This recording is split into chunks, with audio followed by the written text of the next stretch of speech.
الاعلان بيبتدي ان في دايرة اطفال متجمعين في مكان لا منطقي، خصوصا الكافيه، مقعد الناس بره ومقفل بيبانه وواخد فردة من العمومي منور بيها كل الترابيزات. الأطفال واقفين في دايرة وبنكتشف إن كل طفل معاه موبايل عليه صورة تيجي نعيش. أول ما يقرب موبايله من موبايل أي حد تاني التليفون يبوظ، السوفت يقع ويظهر الفيروس، وتلاقي صاحب الموبايل يتجنن ويبتدي يعمل حاجات غير منطقية بشكل مبالغ فيه. أول واحد بيروحوله الراجل الكبير اللي قاعد بيقرا جورنان ده، واول ما الاطفال تمشي من جنبه يمسك الموبايل ويضحك. وهنا ال NFC بيشتغل من ورا الازاز يعني عادي. مش محتاجة حاجة يعني.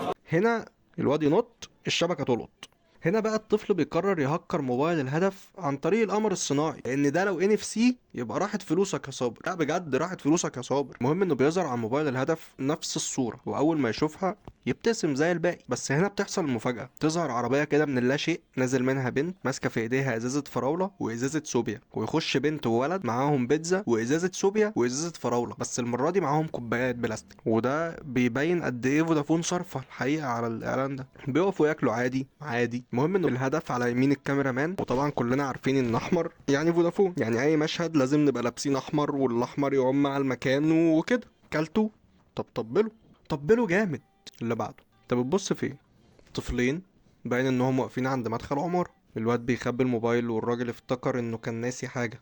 يا ترى ايه هي؟ بيمسك موبايله، هوبا تيجي نعيش، ويبص للمستقبل. نيكست.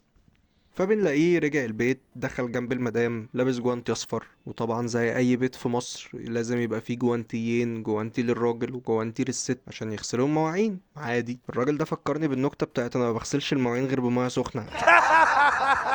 فالمدام مستغربه بتبص له كده بصت، ايه ده يا لطفي انت جيت امتى؟ ايوه برافو برافو عليك بتتغسل كده، ايوه شاطر برافو عليك. يجي بقى المشهد العبقري الحقيقي، درس خصوصي مدرس وطلاب، وبنلاقي ان في طلاب متذنبين واقفين ودول اللي ما جابوش فلوس الحصه. المدرس وهو بيشرح بيلاقي نوتيفيكيشن جاله كده من اللا شيء بنفس الفيروس بتاع ما تيجي نعيش، فبيبص للواد كده بصه ويخش المشهد اللي بعده على طول.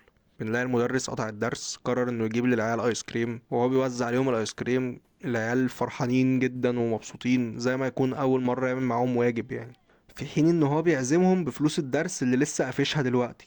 وشيء يعني في منتهى لما تيجي نعيش الحقيقة. كت. اللي بعده. واحدة ست ماسكة شنطة في ايديها اليمين وماسكة بنتها في ايديها الشمال، اللي وراهم ده شكله السواق، هم شايلينه الشنط. وانا بصراحة مش عارف هو ليه شايلهم كده يعني، ولا واحدة فيهم مقطوعة، شايلهم من ايديهم. موبايله بيقع، بينزل يجيبه بيلاقي ان الشاشة السوداء، هوبا الموبايل جاب شاشة. بيطلع لفوق يلاقي التليفون اتفيروس، هوبا الهاكر استحوذ على موبايله وبعت له تيجي نعيش. فبيبص جنبه بالصدفة البحتة بيلاقي محل موتوسيكلات كده في الشارع مكتوب عليه علم الموتوسيكلات. دخل المحل لبس خوذة خد موتوسيكل وطالع يجربه. الراجل بيقول له يا استاذ امشي على طول. طب يا استاذ انت بتعرف تسوق؟ طب يا استاذ انت سامعني؟ يا استاذ على طول يا استاذ يا استاذ. طب انت سامعني؟ ها يا استاذ. فودافون يعني موتوسيكل احمر. الراجل لابس خوذة حمراء وبيسقف. يا استاذ افرح يا استاذ يا استاذ افرح يا استاذ قعد. الراجل بيجيله الفيروس، بينزل من الاتوبيس بيلاقي الفنان هشام الجح قاعد على النيل بيلعب عود وحواليه ناس بتسقف، هو ينزل يقف وسطهم ويسقف، سقف جامد بقى. اللي بعده. مشهد في سينما، كراسيها حمرا، كابات حمرا، واحمر يعني فودافون تيجي نعيش. الاغنيه شغاله شغاله، الفنانه بتقول ايه؟ ده اللي بيفرق فعلا في الاخر، لو حسينا لو حبينا وغنينا ضحكنا واتشقينا، يا زكريا شغل الفيلم يا زكريا. وتكمل وتقول لو بس نسيب للوقت وقت ده هيكفينا، واللي يقولك مش وقته قوله ده بايدينا. فده رزع، لا رزع جامد يعني.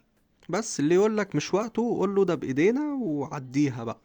اللي بعده. اوبا صلاح. بنعمل اعلان لفودافون، فودافون يعني صلاح. بنجيب صلاح راكب عربيه ماسك موبايله مكتوب عليه تيجي نعيش ومقعد جنبه ارنو. نانسي راجعه من التصوير بترمي موبايلها بجراب احمر عشان فودافون وكده، بتبص على شاشه الموبايل بتلاقي صورتها هي وبنتها عادي. الفيروس ما طالش تليفونها لحد دلوقتي، بس اول ما تتعدل كده الموبايل بيسقط شبكه وبيتلبس، وبتبص كده بالصدفة بتلاقي بنتها قاعدة بتلعب في الأوضة بالألعاب وماسكة موبايل برضو عليه ما تيجي نعيش. فيقرروا يروحوا الملاهي. عيال بقى، عيال صغيرة، عيال صغيرة قاعدين على الطبلية ما بيعملوش حاجة. صلاح ماسك الأرنوب وداخل بيدور على بنته التايهة، فأول ما بيشوفها بيخضها فالبت من خضتها ما عرفتش تعمل ايه فضحكت. فبيقومها وبيلاقي بنت نانسي اللي لابسه طاقية حمراء بيسلم عليها وبتجري على امها اللي واقفه بتلعب قمار اصلا، يعني سايبين العيال ما بيلعبوش وهي واقفه بتلعب. بصي الحقيقة، بصي لقيت مين؟ ايه ده يا صلاح، ازيك يا نانسي، ايه ده انتوا ايه اللي جابكوا هنا في انجلترا؟ طب